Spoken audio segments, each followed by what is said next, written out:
Hello friends, welcome to Priyanka's Adventure. Subscribe, like and press the bell icon. রাত মানেই ভয়, অন্ধকার মানেই রহস্য, আর যখন সবাই ঘুমিয়ে পড়ে তখনই বেরিয়ে আসে এমন সব জিনিস যার কথা ভাবলেই গা ছমছম করে ওঠে। নমস্কার বন্ধুরা, আমি অনির্বাণ। প্রিয়াঙ্কাস অ্যাডভেঞ্চার চ্যানেলে আপনাদের সবাইকে স্বাগত জানাই। আচ্ছা, তোমরা তো ভ্যাম্পায়ার বা ড্রাকুলা সম্বন্ধে জানো, তাই না?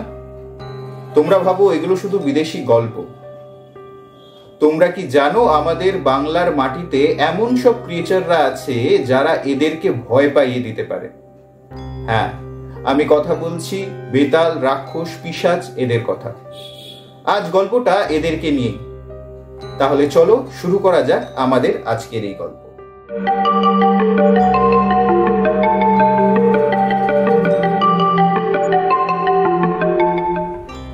ড্রাকুলার আসল গল্প শুরু হয় 1500 শতাব্দীর রোমানিয়ায়। ভ্লাদ তৃতীয়, যিনি ভ্লাদ দ্য ইম্পেলার নামেও কুখ্যাত, ছিলেন ওয়ালচিয়ার একজন নিষ্ঠুর শাসক। তার বাবা ভ্লাদ দ্বিতীয় ড্রাকুল, যে শব্দের অর্থ হলো ড্রাগন বা শয়তান, এই ড্রাকুল নামে পরিচিত ছিলেন কারণ তিনি অর্ডার অফ দ্য ড্রাগনের সদস্য ছিলেন। ড্রাকুলা শব্দের অর্থ হলো ড্রাকুলের পুত্র। ভ্লাদের নিষ্ঠুরতার বর্ণনা ইতিহাসে লিপিবদ্ধ। তিনি তার শত্রুদের কাঠের খুঁটিতে গেঁথে মৃত্যুদণ্ড দিতেন। এই কারণেই তিনি ইম্পেলার নামে পরিচিত হন। বিভিন্ন সংস্কৃতিতে ভ্যাম্পায়ার সদৃশ্য প্রাণীর অস্তিত্ব পাওয়া যায়। ইউরোপে ভ্রাইকোলাকাস, নসফেরাতু, আমেরিকায় চুপাকাব্রা, চীনে জিয়াংশি এবং আফ্রিকায় আসান বোসামের মতো প্রাণীর কথা পাওয়া যায়। এই সমস্ত লোককাহিনী রক্তপাত, অন্ধকারে বিচরণ এবং অতিপ্রাকৃত শক্তির অধিকারী প্রাণীদের নিয়ে গড়ে উঠেছে। ভারতীয় পুরাণে ড্রাকুলার মতো বহু প্রাণী আমরা দেখতে পাই।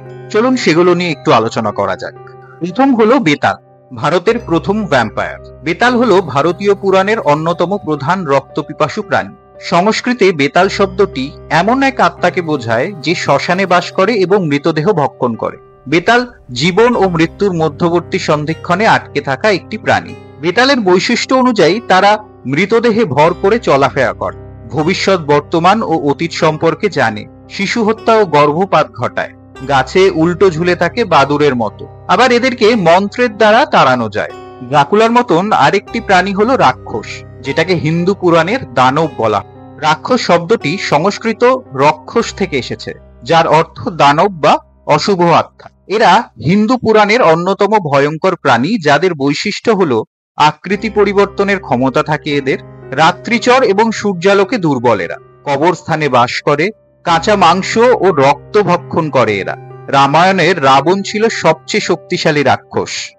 এর পরের যে এন্টিটির কথা বলবো তার নাম হলো চুড়েল, প্রতিশোধ পরায়ণ নারীয়াত। চুড়েল বা চুড়াইল দক্ষিণ এশিয়ার অন্যতম ভয়ঙ্কর নারীভূত। যেসব নারী প্রসবকালে, গর্ভাবস্থায় বা অত্যাচারের শিকার হয়ে মারা যায় তারা চুড়েল হয়ে ওঠে। চুড়েলের বৈশিষ্ট্যগুলো হলো এদের পা উল্টো থাকে, সুন্দরী রূপ ধারণ করে পুরুষদের প্রলুব্ধ করে, পুরুষদের জীবন শক্তি চুষে নেয়, এক রাতেই যুবককে বৃদ্ধ বানিয়ে দিতে পারে এরা। এছাড়াও আরো অন্যান্য ভারতীয় রক্তপিপাসু প্রাণী আছে। তাদের মধ্যে যেমন হলো পিশাচ, লাল চোখওয়ালা শ্মশানে বিচরণকারী দানব যারা মানুষকে পাগল বানিয়ে দেয়। এছাড়াও আছে পে ও পেওমাকিলির, তামিল লোক কাহিনীর যুদ্ধক্ষেত্রের রক্তপিপাসু প্রাণী। এবার একটু আলোচনা করি আধুনিক ভারতে ড্রাকুলার মতো প্রাণীদের অস্তিত্ব আদৌ আছে কি নেই।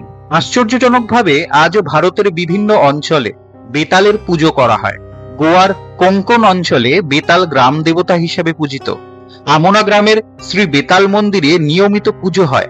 স্থানীয় বিশ্বাস অনুযায়ী বেতাল রাতে গ্রামের চারদিকে পাহারা দেয়, ভক্তদের সম্পত্তি রক্ষা করে। অয়ঙ্গনিমে প্রতি 3 বছর অন্তর বেতাল যাত্রা হয়। ভক্তরা মানত পূরণের জন্য চপ্পল উপহার দেয়, বিশ্বাস করে বেতাল সেগুলো পরে গ্রামে ঘুরে বেড়ায়।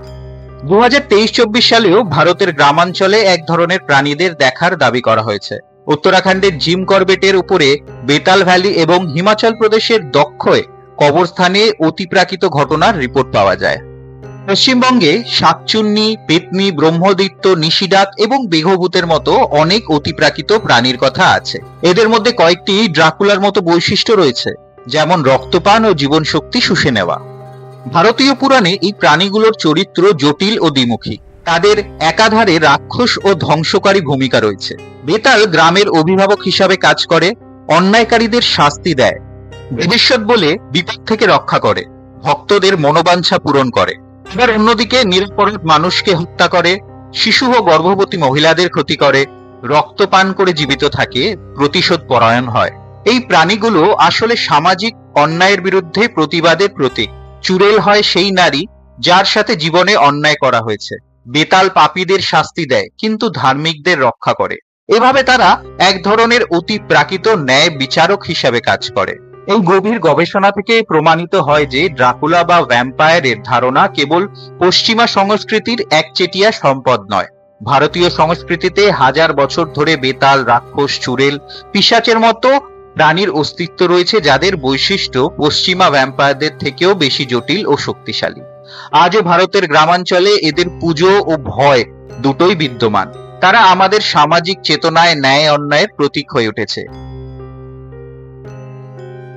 তুমি যদি ভালো কাজ করো, সৎ থাকো, তাহলে বুঝলে তো এইসব ক্রিয়েচাররা তোমার ক্ষতি করবে না, তোমার সঙ্গে থাকবে। এরা তোমার শত্রু নয়, বরঞ্চ এরা তোমাকে রক্ষা করবে। আসলে এরা ন্যায় অন্যায়ের বিচার করে। গল্পটা কেমন লাগলো সবাই আমাকে অবশ্যই কমেন্টে জানিও। আর হ্যাঁ, গল্পটা যদি ভালো লেগে থাকে তাহলে চ্যানেলটিকে লাইক, শেয়ার এবং সাবস্ক্রাইব করতে একদম ভুলবে না। আমরা আবার মিট করব নেক্সট এপিসোডে। নমস্কার।